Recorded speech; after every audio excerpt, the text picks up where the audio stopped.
உண்ணாமலை அண்ணாமலை நம.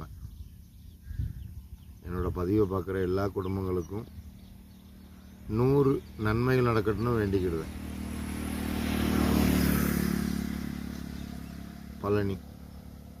பழனியிலேருந்து ஒரு 20 கிலோமீட்டர் ஐவர் மலை, பஞ்சபாண்டவர்கள் மலை, ஐவர் மலையில் இருக்குது. இப்போ கடைசியாக நான் ஒரு பதிவில் தாமரை கமத்திடுவேன் அப்படின்னு சொன்னேன். அந்த தாமரையை கமத்திடுவேன் அப்படின்னு சொல்லும்போது அது உள்ளே பார்த்தீங்கன்னா ஒரு நாட்டுக்கு ஒரு நல்ல தலைவர்கள் என்ன சொல்லணும்னா, மது அருந்தாத, பிள்ளைக்குட்டியை பாரு, குடும்பத்தை பாருன்னு தான் சொல்லணும். ஆனால் அது எந்த தலைவருமே சொல்லலை. அப்படிங்கும்போது அப்போது நாடாளுமன்ற தேர்தல் அவர் வந்துட்டார், இவர் வந்துட்டார், அவர் வந்துட்டார். ஆனால் இப்போ கள்ளக்குறிச்சி விஷச்சாராயம். அப்போது நல்ல தலைவர்கள் என்ன செய்யணும், இப்போ குடிக்காத பிள்ளைக்குட்டியை பாருன்னு சொல்லணும். ஆனால் எந்த தலைவருமே சொல்லலை. அப்படிங்கும்போது கூட்டம் சேர்ப்பவன் கோழையின் தலைவன் சொல்லியிருப்பேன். அப்போ கூட்டணி வைக்காமல் சுயேட்ச ஜெவி. இப்போ கூட்டணி சேர்க்க போய் தான் இப்போ பாரதிய ஜனதா ஜெயிச்சிட்டு நாடாளுமன்ற தேர்தலில் வெற்றி அடைஞ்சிட்டு. ஆனால் 19/8/2024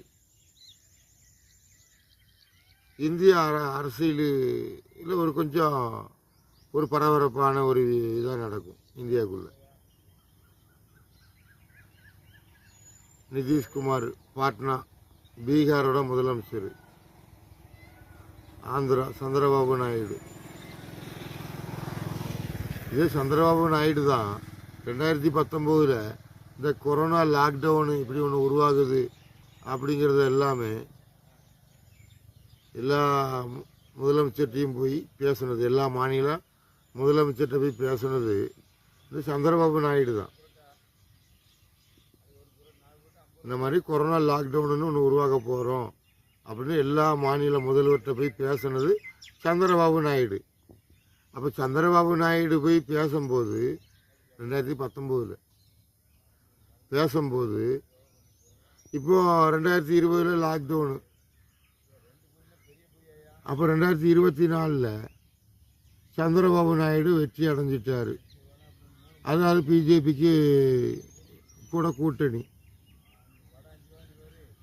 இதே தான் அன்னைக்கு பிஜேபி வெற்றி அடையும்னு தெரியும், கொரோனா வரும்னு இந்த சந்திரபாபு நாயுடுக்கு தெரியும். ஆனால் எல்லா மாநில முதல்வர்கிட்ட போய் பேசுனது இதே சந்திரபாபு நாயுடு. இப்போ ஆந்திராவில் வெற்றி அடைஞ்சிட்டார். அடுத்தாப்புல நிதிஷ்குமார் பீகார் முதலமைச்சர். இந்த 2 பேரோட கூட்டணி இருந்தால் பாரதிய ஜனதா வெற்றி அடைஞ்சிட்டு, அதே 2 கூட்டணி இருந்தால் காங்கிரஸ் வெற்றி அடைஞ்சிட்டு இப்படின்னு சொல்லலாம் வைக்கலாம்.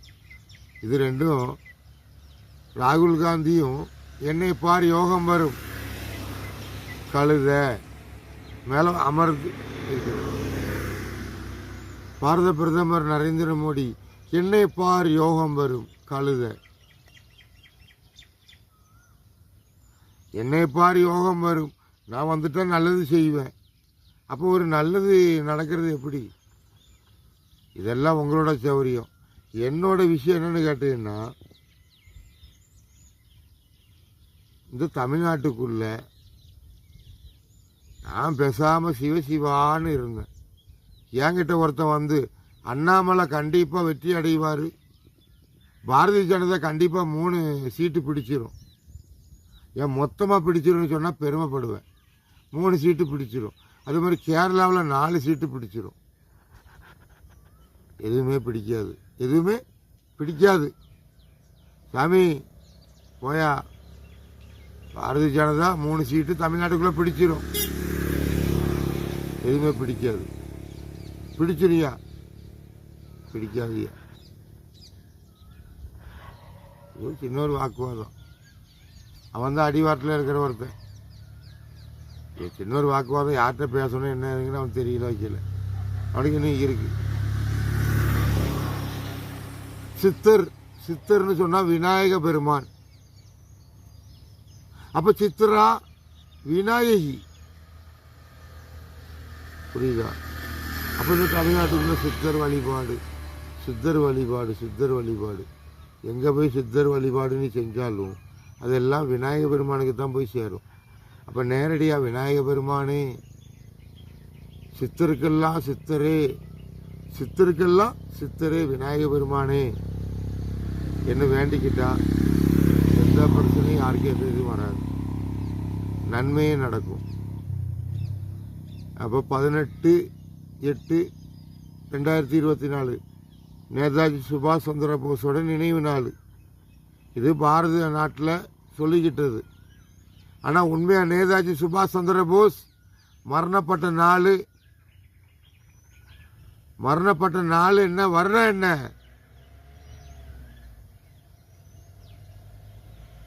3/9/1945 நேதாஜி சுபாஷ் சந்திர போஸ் மரணப்பட்ட நாள். அதாவது மண்ணில் மறைந்த நாள். ஆனால் இந்த இந்திய அரசாங்கமும் சரி உலக நாட்டில் ரெக்கார்டு என்ன இருக்கு? நேதாஜி சுபாஷ் சந்திர போஸ் 18/8/1945 விமானத்தில் ஃபயர் ஆகி மரணப்பட்டார் ஜப்பான் தலைநகரத்தில். அப்படிதான் இந்த உலக நாட்டில் இன்னைக்கு தெரியும், இல்லை இந்த இந்தியாவுக்குள்ளேயும் தெரியும்.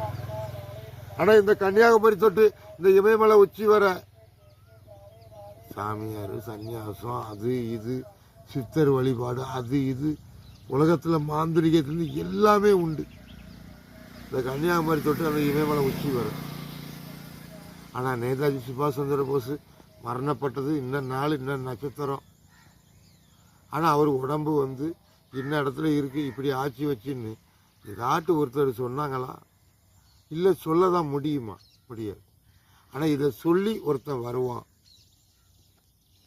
ஆனால் அவனுக்கு அது தெரியும் அப்படிங்கிற ஒரு விஷயம்தான். அப்போ நேதாஜி சுபாஷ் சந்திர போஸ் மரணப்பட்ட நாள் 3/9/1945. ஆனால் இந்திய அரசாங்கம் என்ன சொல்லுது? 18/8/1945 நேதாஜி சுபாஷ் சந்திர போஸ் மரணப்பட்ட நாள். இதை மாற்றி யாராலையும் சொல்ல இயலாது. ஆனால் நேதாஜி சுபாஷ் சந்திர போஸோட உடம்பு என்னாச்சு? அவர் உடல் என்ன நிலை?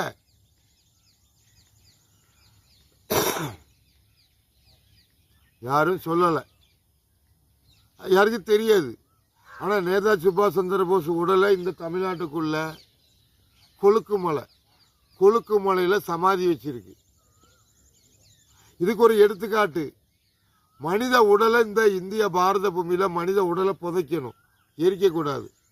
ஆனால் நேதாஜி சுபாஷ் சந்திர போஸ் விமான ஃபயர்ல இறந்து போனார். அப்படிங்கும்போது ஒரு நெருப்பு பறக்கிற ஒரு விஷயம். அப்போ நெருப்புல ஒரு மனிதன் மரணப்பட்டான், அது மரணப்படாததா மரணப்படாமல் இருப்பதா இப்படின்னு ஒரு அறிஞ்சுக்கணுங்கிறது தான் இந்த இந்தியாவுக்கு சுதந்திரம் கொடுத்துருக்கு. உன் உடம்பு என்ன வேணாலும் செஞ்சுக்கலாம், உன் உடம்பை கொண்டு என்ன வேணாலும் செஞ்சுக்கலான்னா தாஜ்மஹாலை மாதிரி 1000 தாஜ்மஹாலை உருவாக்கலாம். மதுரை மீனாட்சி அம்மன் கோயில மாதிரி 10 கோயிலை உன் உடம்பை வச்சு நீ உருவாக்கலாம்.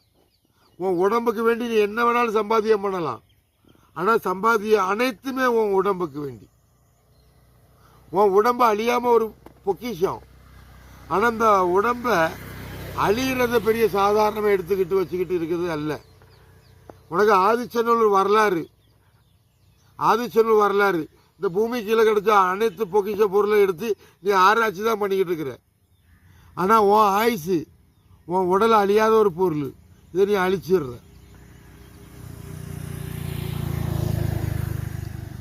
அதுக்கு தான் சுதந்திரம் கொடுத்தது. ஆனால் அந்த சுதந்திரம் கொடுத்தும் நீ உன் உடம்ப கொண்டு போய் எரிமேடையில் கொண்டு போய் எரிச்சு, சாம்பலை கொண்டு போய் ராமேஸ்வரத்தில் கரைச்ச, காசியில் கரைச்சேன்னா மோட்சமா? நாய் பிறவி, பன்றி பிறவி, காக்கா பிறவி. உன் உடம்பு எரிஞ்சு போச்சு. உன் உடம்பு எரியல என்ன இந்த இயற்கைக்கு மிச்சம்? கரி மேகம். அந்த மேகம் காக்கா பிறவி.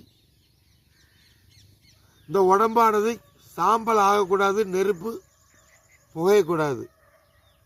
மண்ணில் மறைஞ்சிட்டா ஒரு சிவலிங்க அடையாளம். நீ அடையாளத்தை பூரா எரிச்சிட்டு நீ ராமநாத சாமி என்னன்னு தெரியணுமா இல்லை பர்வத வர்தனி என்ன தெரியணுமா? உனக்கு அக்னி என்ன, அக்னி தீர்த்தம், சமுதிரம் என்னன்னு தெரியாது. சமுதிரம் இல்லைன்னா நெருப்பே இல்லை. திருவண்ணாமலை கிரிவல பாதையில் எல்லா லிங்கமும் ஒரு சைடா இருக்கு. எல்லா லிங்கமும் ஒரு சைடா இருக்கு. ஒரு லிங்கம் மட்டும் ஏன் மாறி இருக்கு? அந்த மாறி இருக்க லிங்கம் என்ன? அக்னி லிங்கம். அதெல்லாம் தெரிய வேண்டிய தேவையில்லை. சித்தர் விநாயகர், 18 சித்தர், கொங்கணர் சித்தர் திருப்பதி, இடைக்காடு சித்தர் திருவண்ணாமலை, போகர் புலிப்பாணி பழனி, மச்சமுனி ராமதேவர் சுந்தரானந்தர் மதுரை, பதஞ்சலி முனிவர் ராமேஸ்வரம், திருமூலவர் சிதம்பரம், எல்லாம் பொருள் ரைட்டு தான். ஆகாய சபை சிதம்பரம், ஆகாய சபை. நீ ஆகாயத்தில் என்ன தெரிஞ்சுக்கிட்ட? ஒன்றும் தெரிஞ்சுக்கிடல. வெள்ளி சபை மதுரை திருவண்ணாமலை, வெள்ளி சபை என்ன தெரிஞ்சுக்கிட்ட? ஒன்றும் தெரிஞ்சுக்கிடல. ரத்தின சபை திருவலங்காடு, உற்சவ தாண்டவம் என்ன உனக்கு தெரியும்? தெரிஞ்சுக்கிடல. முதல்ல சிதம்பரம் ரகசியம் என்னன்னு உனக்கு தெரியாது. ஆனால் தெரிஞ்சா முக்தி. சிதம்பரம் தரிசனம் பார்த்தால் முக்தி. நீ சிதம்பரம் தரிசனத்தோட பொருளை அறிஞ்சுக்கிட்டா உனக்கு முக்தி. ஆனால் முக்தினால எல்லாருக்கும் சொல்லி புரிய வச்சா புரியுமா? புரியாது. சிம்பிளான ஒரு விஷயம்தான். மனம் ஏற்றுக்கிடணும். நடராஜ பெருமான் சிவபெருமான் தான் நாட்டியம் ஆடுறாரு. இதான் உலக ரெக்கார்டு, உலகத்தில் ஏற்றுக்கிடக்கூடியது. அது சிவகாமி தான் அப்படின்னு எடுத்துக்கிட்டா முக்தி. எடுத்துக்கிட முடியுமா? சிதம்பரம் நடராஜ பெருமான் சொன்ன நாவால சிவகாமி தான் அப்படின்னு சொல்ல முடியுமா? முடியாது. சிதம்பரம் ரகசியம் அதுதான். திருவிளையாடல் சிவனோடையது. திருவிளையாடல் சிவனோடையது. அந்த வீங்கிற ஒரு விளையாட்டு தான். விநாயகி திருவிளையாடல், விநாயகன் திருவிளையாடல் அல்ல. அப்ப திருவிளையாடல்